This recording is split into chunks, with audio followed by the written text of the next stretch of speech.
ಶ್ರೀರಂಗಂನಲ್ಲಿರುವ ಶ್ರೀರಂಗನಾಥ ಸ್ವಾಮಿ ದೇವಸ್ಥಾನವು ವಿಶ್ವದ ಅತಿದೊಡ್ಡ ಕಾರ್ಯಾಚರಣೆಯಲ್ಲಿರುವ ಹಿಂದೂ ದೇವಾಲಯ ಸಂಕೀರ್ಣಗಳಲ್ಲಿ ಒಂದಾಗಿದೆ ಮತ್ತು ಇದು ಶ್ರೀ ವೈಷ್ಣವರ ಪ್ರಮುಖ ಯಾತ್ರಾ ಕೇಂದ್ರವಾಗಿದೆ. ಇದರ ಇತಿಹಾಸವು ಪುರಾಣಗಳು ಮತ್ತು ವಾಸ್ತವಿಕ ಐತಿಹಾಸಿಕ ಘಟನೆಗಳ ಮಿಶ್ರಣವಾಗಿದೆ. ಪೌರಾಣಿಕ ಇತಿಹಾಸ. ವೈಕುಂಠದಿಂದ ಭೂಲೋಕಕ್ಕೆ ಆಗಮನ. ಪುರಾಣಗಳ ಪ್ರಕಾರ ರಂಗನಾಥ ಸ್ವಾಮಿಯ ವಿಗ್ರಹವು ಬ್ರಹ್ಮದೇವನ ತಪಸ್ಸಿನ ಫಲವಾಗಿ ಕ್ಷೀರಸಾಗರದಿಂದ ಉದ್ಭವಿಸಿತು. ಇದನ್ನು ಬ್ರಹ್ಮನು ಸೂರ್ಯ ದೇವರಿಗೆ ನೀಡಿದನು.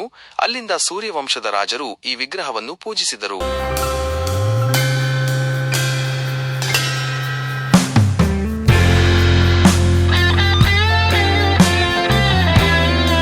ರಾಮಾಯಣ ಕಾಲದಲ್ಲಿ ಶ್ರೀರಾಮನು ಈ ವಿಗ್ರಹವನ್ನು ಪೂಜಿಸಿದನು ಮತ್ತು ಲಂಕೆಯ ಯುದ್ಧದ ನಂತರ ವಿಭೀಷಣನಿಗೆ ಬಹುಮಾನವಾಗಿ ನೀಡಿದನು. ಕಾವೇರಿ ನದಿ ತೀರದಲ್ಲಿ ನೆಲೆಸಿದ್ದು ವಿಭೀಷಣನು ವಿಗ್ರಹವನ್ನು ಲಂಕೆಗೆ ಕೊಂಡೊಯ್ಯುವಾಗ ಕಾವೇರಿ ನದಿಯ ತೀರದಲ್ಲಿ ವಿಶ್ರಾಂತಿ ಪಡೆಯಲು ಇಳಿಸಿದನು. ಆದರೆ ವಿಗ್ರಹವು ಅಲ್ಲಿಯೇ ಭೂಮಿಗೆ ಅಂಟಿಕೊಂಡಿತು ಮತ್ತು ಚಲಿಸಲು ಸಾಧ್ಯವಾಗಲಿಲ್ಲ. ಭಕ್ತರಿಗಾಗಿ ದಕ್ಷಿಣಾಭಿಮುಖವಾಗಿ ಲಂಕೆಯ ಕಡೆಗೆ ನೆಲೆಸುವುದಾಗಿ ಭಗವಂತನು ಇಚ್ಛಿಸಿದನು. ಈ ಘಟನೆ ನಡೆದ ಸ್ಥಳವೇ ಇಂದಿನ ಶ್ರೀರಂಗಂ ಎಂದು ನಂಬಲಾಗಿದೆ. ಐತಿಹಾಸಿಕ ಇತಿಹಾಸ. ಆರಂಭಿಕ ನಿರ್ಮಾಣ ಮತ್ತು ಪುನರ್ ನಿರ್ಮಾಣ.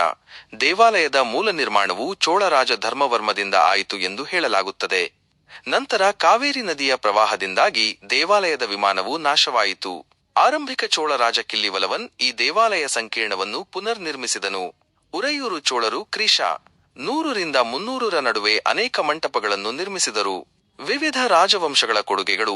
7ನೇ ಶತಮಾನದಿಂದ 17ನೇ ಶತಮಾನದವರೆಗಿನ ಅನೇಕ ಶಾಸನಗಳು ಚೋಳರು, ಪಾಂಡ್ಯರು, ಹೊಯ್ಸಳರು, ಮರಾಠರು ಮತ್ತು ವಿಜಯನಗರ ಸಾಮ್ರಾಜ್ಯದ ಆಡಳಿತಗಾರರು ದೇವಾಲಯಕ್ಕೆ ಗಮನಾರ್ಹ ಸೇರ್ಪಡೆಗಳು ಮತ್ತು ಸುಧಾರಣೆಗಳನ್ನು ಮಾಡಿದ್ದಾರೆ ಎಂಬುದನ್ನು ತೋರಿಸುತ್ತವೆ.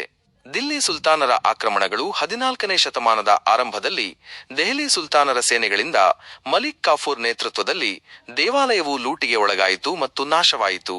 ಈ ದಾಳಿಗಳಿಂದ ದೇವಾಲಯದ ಸಂಪತ್ತು ಅಪಾರವಾಗಿ ನಷ್ಟವಾಯಿತು. ಆದರೆ ನಂತರ 14ನೇ ಶತಮಾನದ ಕೊನೆಯಲ್ಲಿ ದೇವಾಲಯವನ್ನು ಪುನರ್ ನಿರ್ಮಿಸಲಾಯಿತು ಮತ್ತು 16ನೇ ಮತ್ತು 17ನೇ ಶತಮಾನಗಳಲ್ಲಿ ಅನೇಕ ಗೋಪುರಗಳನ್ನು ಸೇರಿಸುವ ಮೂಲಕ ವಿಸ್ತರಿಸಲಾಯಿತು. ರಂಗನಾಥನ ಮೂರ್ತಿಯ ಮರುಸ್ಥಾಪನೆ.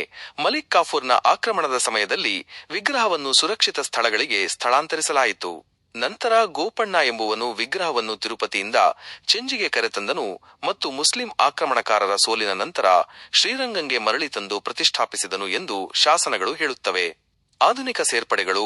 ಇಂದಿನ ಭವ್ಯವಾದ ರಾಜಗೋಪುರವು 72 ಮೀಟರ್ ಎತ್ತರವಿದ್ದು ಇದನ್ನು 17ನೇ ಶತಮಾನದಲ್ಲಿ ಪ್ರಾರಂಭಿಸಲಾಗಿತ್ತು ಮತ್ತು 1987ರಲ್ಲಿ ಪೂರ್ಣಗೊಳಿಸಲಾಯಿತು. ಶ್ರೀರಂಗನಾಥ ಸ್ವಾಮಿ ದೇವಸ್ಥಾನವು ಕೇವಲ ಒಂದು ಆರಾಧನಾ ಸ್ಥಳವಾಗಿರುವುದಿಲ್ಲ. ಇದು ದ್ರಾವಿಡ ವಾಸ್ತುಶಿಲ್ಪದ ಒಂದು ಅದ್ಭುತವಾಗಿದೆ ಮತ್ತು ಭಾರತದ ಶ್ರೀಮಂತ ಸಾಂಸ್ಕೃತಿಕ ಹಾಗೂ ಧಾರ್ಮಿಕ ಪರಂಪರೆಯ ಜೀವಂತ ಸಾಕ್ಷಿಯಾಗಿದೆ. ಇದು 7 ಕೇಂದ್ರೀಯ ಆವರಣಗಳನ್ನು ಪ್ರಕಾರಗಳು ಹೊಂದಿರುವ ವಿಶ್ವದ ಏಕೈಕ ದೇವಾಲಯವಾಗಿದ್ದು ಇದು ದೇವಾಲಯ ನಗರ ಯೋಜನೆಗೆ ಒಂದು ಅನನ್ಯ ಉದಾಹರಣೆಯಾಗಿದೆ.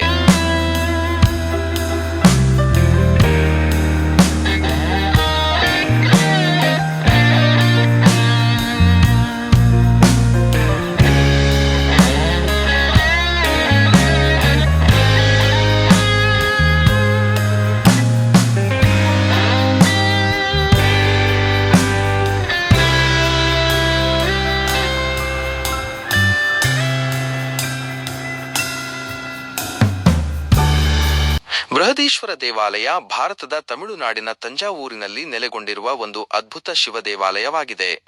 ಇದು ಚೋಳ ವಾಸ್ತುಶಿಲ್ಪದ ಶ್ರೇಷ್ಠ ಉದಾಹರಣೆಯಾಗಿದ್ದು ಯುನೆಸ್ಕೋ ವಿಶ್ವ ಪರಂಪರೆಯ ತಾಣವಾಗಿ ಗುರುತಿಸಲ್ಪಟ್ಟಿದೆ.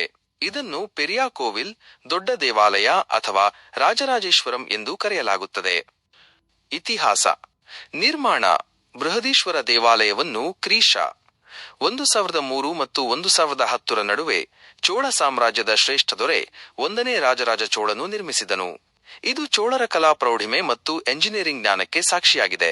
ಹೆಸರಿನ ಮೂಲತಃ ರಾಜರಾಜೇಶ್ವರಂ, ರಾಜರಾಜ ದೇವರ ದೇವಾಲಯ ಎಂದು ಕರೆಯಲ್ಪಟ್ಟ ಈ ದೇವಾಲಯವು ನಂತರದಲ್ಲಿ ಬೃಹದೀಶ್ವರ ಅಥವಾ ಪೆರುವುಡಯ್ಯಾರ್ ಕೋವಿಲ್ ಎಂಬ ಹೆಸರುಗಳನ್ನು ಪಡೆಯಿತು. ವಾಸ್ತುಶಿಲ್ಪ ಮತ್ತು ವೈಶಿಷ್ಟ್ಯಗಳು. ದ್ರಾವಿಡ ವಾಸ್ತುಶಿಲ್ಪ. ಇದು ಸಂಪೂರ್ಣವಾಗಿ ಗ್ರಾನೈಟ್ ಕಲ್ಲುಗಳಿಂದ ನಿರ್ಮಿಸಲ್ಪಟ್ಟ ವಿಶ್ವದ ಏಕೈಕ ದೇವಾಲಯವಾಗಿದೆ. ದ್ರಾವಿಡ ಶೈಲಿಯ ವಾಸ್ತುಶಿಲ್ಪಕ್ಕೆ ಇದು ಉತ್ತಮ ಉದಾಹರಣೆಯಾಗಿದೆ. ಭವ್ಯವಾದ ವಿಮಾನ ಗೋಪುರ.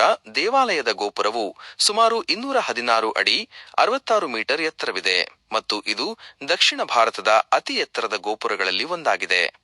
ಗೋಪುರದ ಮೇಲ್ಭಾಗದಲ್ಲಿ 80 ಟನ್ ತೂಕದ ಕಲ್ಲು ಇರುವುದು ಇಂದಿಗೂ ವಿಸ್ಮಯಕಾರಿಯಾಗಿದೆ. ಇದನ್ನು ಅಡಿಪಾಯವಿಲ್ಲದೆ ನಿರ್ಮಿಸಲಾಗಿದೆ ಎಂದು ನಂಬಲಾಗಿದೆ. ನೆರಳು. ಈ ದೇವಾಲಯದ ಗೋಪುರದ ನೆರಳು ಯಾವುದೇ ಸಮಯದಲ್ಲಿ ನೆಲದ ಮೇಲೆ ಬೀಳುವುದಿಲ್ಲ ಎಂಬ ಪ್ರತೀತಿ ಇದೆ. ಇದು ವಾಸ್ತುಶಿಲ್ಪದ ಒಂದು ವಿಶಿಷ್ಟ ಅಂಶವಾಗಿದೆ. ನಂದಿ ವಿಗ್ರಹ. ದೇವಾಲಯದ ಪ್ರವೇಶ ದ್ವಾರದಲ್ಲಿ ಏಕಶಿಲೆಯಿಂದ ಕೆತ್ತಲಾದ ಬೃಹತ್ ನಂದಿ ವಿಗ್ರಹವಿದೆ. ಇದು ಸುಮಾರು 16 ಅಡಿ ಉದ್ದ ಮತ್ತು 13 ಅಡಿ ಎತ್ತರವಿದ್ದು ವಿಶ್ವದ 2ನೇ ಅತಿ ದೊಡ್ಡ ಏಕಶಿಲಾ ನಂದಿ ಪ್ರತಿಮೆಯಾಗಿದೆ. ಬೃಹತ್ ಶಿವಲಿಂಗ. ಗರ್ಭಗುಡಿಯಲ್ಲಿ ಸುಮಾರು 29 ಅಡಿ ಎತ್ತರದ ಬೃಹತ್ ಶಿವಲಿಂಗವಿದೆ. ಇದು ಭಾರತದ ಅತಿ ದೊಡ್ಡ ಶಿವಲಿಂಗಗಳಲ್ಲಿ ಒಂದಾಗಿದೆ. ಕೆತ್ತನೆಗಳು ಮತ್ತು ಶಿಲ್ಪಗಳು. ದೇವಾಲಯದ ಗೋಡೆಗಳು ಮತ್ತು ಸ್ತಂಭಗಳ ಮೇಲೆ ಚೋಳರ ಕಾಲದ ಸುಂದರವಾದ ಶಿಲ್ಪಕಲೆಗಳು, ಕೆತ್ತನೆಗಳು ಮತ್ತು ಹಸಿಚಿತ್ರಗಳಿವೆ. ಭರತನಾಟ್ಯದ ವಿವಿಧ ಭಂಗಿಗಳು, ಅಷ್ಟದಿಕ್ಕುಪಾಲಕರು, ದಿಕ್ಕುಗಳ ರಕ್ಷಕರು ಮತ್ತು ಇತರ ದೇವತೆಗಳ ಚಿತ್ರಣಗಳನ್ನು ಇಲ್ಲಿ ಕಾಣಬಹುದು. ಗುಪ್ತ ಸಂಪತ್ತು. ದೇವಾಲಯದ ರಹಸ್ಯ ಕೋಣೆಗಳಲ್ಲಿ ಅಪಾರ ಸಂಪತ್ತು ಅಡಗಿದೆ ಎಂಬ ಜನಪ್ರಿಯ ನಂಬಿಕೆಯಿದೆ.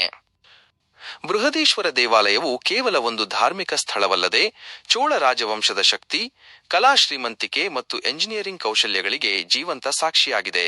ಇದು ಭಾರತದ ಐತಿಹಾಸಿಕ ಮತ್ತು ಸಾಂಸ್ಕೃತಿಕ ಪರಂಪರೆಯ ಒಂದು ಪ್ರಮುಖ ಭಾಗವಾಗಿದೆ.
ರಾಮೇಶ್ವರಂನ ಇತಿಹಾಸವು ಮುಖ್ಯವಾಗಿ ರಾಮಾಯಣ ಮಹಾಕಾವ್ಯದೊಂದಿಗೆ ಮತ್ತು ರಾಮನಾಥಸ್ವಾಮಿ ದೇವಾಲಯದೊಂದಿಗೆ ನಿಕಟವಾಗಿ ಬೆಸೆದುಕೊಂಡಿದೆ.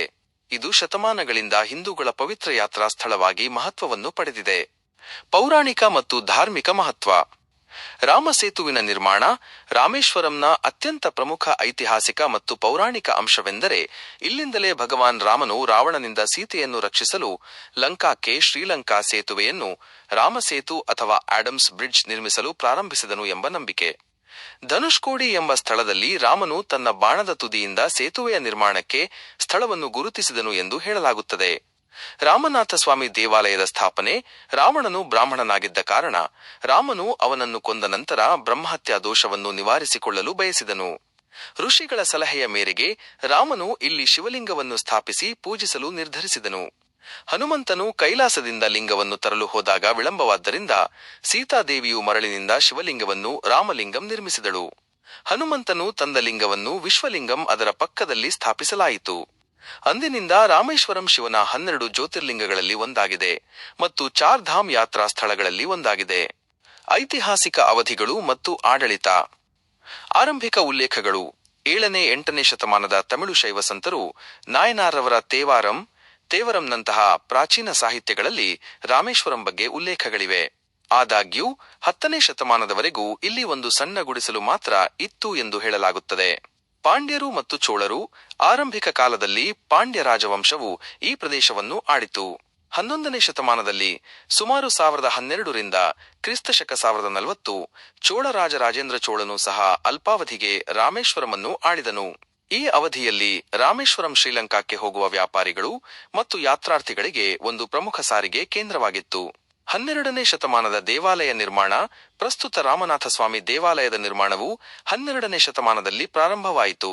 ಶ್ರೀಲಂಕಾದ ರಾಜ ಪರಾಕ್ರಮಬಾಹು ಈ ದೇವಾಲಯವನ್ನು ವಿಸ್ತರಿಸಲು ಕೊಡುಗೆ ನೀಡಿದನು ಎಂದು ಶಾಸನಗಳಿಂದ ತಿಳಿದುಬರುತ್ತದೆ. ವಿಜಯನಗರ ಸಾಮ್ರಾಜ್ಯ ಮತ್ತು ನಾಯಕರ ಆಳ್ವಿಕೆ. 1520 ಸಿಇಯಲ್ಲಿ ರಾಮೇಶ್ವರಂ ವಿಜಯನಗರ ಸಾಮ್ರಾಜ್ಯದ ಆಳ್ವಿಕೆಗೆ ಒಳಪಟ್ಟಿತು. ನಂತರ 17ನೇ ಶತಮಾನದಲ್ಲಿ ಮಧುರೈನ ನಾಯಕರೊಂದಿಗೆ ಸಂಬಂಧ ಹೊಂದಿದ್ದ ಸೇತುಪತಿಗಳು ಈ ಪ್ರದೇಶವನ್ನು ಆಳಿದರು. ಸೇತುಪತಿ ರಾಜವಂಶದವರು ರಾಮನಾಥಸ್ವಾಮಿ ದೇವಾಲಯದ ವಾಸ್ತುಶಿಲ್ಪ ಮತ್ತು ಕಲೆಗೆ ಗಣನೀಯ ಕೊಡುಗೆಗಳನ್ನು ನೀಡಿದರು. ದೇವಾಲಯದ ಪ್ರಸ್ತುತ ಬೃಹತ್ ರೂಪವು ಹೆಚ್ಚಾಗಿ 12ನೇ ಮತ್ತು 17ನೇ ಶತಮಾನಗಳ ನಡುವಿನ ನಿರ್ಮಾಣ ಮತ್ತು ವಿಸ್ತರಣೆಯ ಫಲಿತಾಂಶವಾಗಿದೆ. ಮರಾಠರು 18ನೇ ಮತ್ತು 19ನೇ ಶತಮಾನದ ಆರಂಭದಲ್ಲಿ 1745ರಿಂದ ಕ್ರಿಸ್ತಶಕ 1837 ತಂಜಾವೂರು ಆಳಿದ ಮರಾಠ ರಾಜರು ರಾಮೇಶ್ವರಂ ಸೇರಿದಂತೆ ಹಲವು ಸ್ಥಳಗಳಲ್ಲಿ ಛತ್ರಗಳನ್ನು, ವಿಶ್ರಾಂತಿ ಗೃಹಗಳು ನಿರ್ಮಿಸಿ ದೇವಾಲಯಕ್ಕೆ ದಾನ ಮಾಡಿದರು. ಆಧುನಿಕ ಮಹತ್ವ. ಧನುಷ್ಕೋಡಿ ದುರಂತ 1964ರಲ್ಲಿ ಸಂಭವಿಸಿದ ಭಾರೀ ಚಂಡಮಾರುತವು ಧನುಷ್ಕೋಡಿ ಪಟ್ಟಣವನ್ನು ಸಂಪೂರ್ಣವಾಗಿ ನಾಶಪಡಿಸಿತು. ಇದು ಹಿಂದೆ ಜನನಿಬಿಡ ಬಂದರು ಮತ್ತು ಫೆರ್ರಿ ಸೇವೆಯ ಕೇಂದ್ರವಾಗಿತ್ತು. ಪಾಂಬನ್ ಸೇತುವೆ. 1914ರಲ್ಲಿ ನಿರ್ಮಿಸಲಾದ ಪಾಂಬನ್ ರೈಲು ಸೇತುವೆ ಮತ್ತು ನಂತರ ನಿರ್ಮಿಸಲಾದ ರಸ್ತೆ ಸೇತುವೆ ಭಾರತದ ಮುಖ್ಯ ಭೂಭಾಗದೊಂದಿಗೆ ರಾಮೇಶ್ವರಮನ್ನು ಸಂಪರ್ಕಿಸುತ್ತದೆ. ಇದು ಎಂಜಿನಿಯರಿಂಗ್ ಅದ್ಭುತಗಳಲ್ಲಿ ಒಂದಾಗಿದೆ. ಪ್ರವಾಸಿ ತಾಣ. ರಾಮೇಶ್ವರಂ ಈಗಲೂ ಲಕ್ಷಾಂತರ ಭಕ್ತರನ್ನು ಮತ್ತು ಪ್ರವಾಸಿಗರನ್ನು ಆಕರ್ಷಿಸುವ ಪ್ರಮುಖ ಯಾತ್ರಾ ಕೇಂದ್ರವಾಗಿದೆ. ಸಂಕ್ಷಿಪ್ತವಾಗಿ ಹೇಳುವುದಾದರೆ ರಾಮೇಶ್ವರಂನ ಇತಿಹಾಸವು ಪ್ರಾಚೀನ ದಂತಕಥೆಗಳು, ಧಾರ್ಮಿಕ ನಂಬಿಕೆಗಳು ಮತ್ತು ವಿವಿಧ ರಾಜವಂಶಗಳ ಕೊಡುಗೆಗಳೊಂದಿಗೆ ಸಮೃದ್ಧವಾಗಿದೆ. ಇದರ ಕೇಂದ್ರಬಿಂದು ರಾಮನಾಥಸ್ವಾಮಿ ದೇವಾಲಯ ಮತ್ತು ರಾಮಾಯಣದ ಕಥೆಯೊಂದಿಗೆ ಅದರ ಅವಿನಾಭಾವ ಸಂಬಂಧ.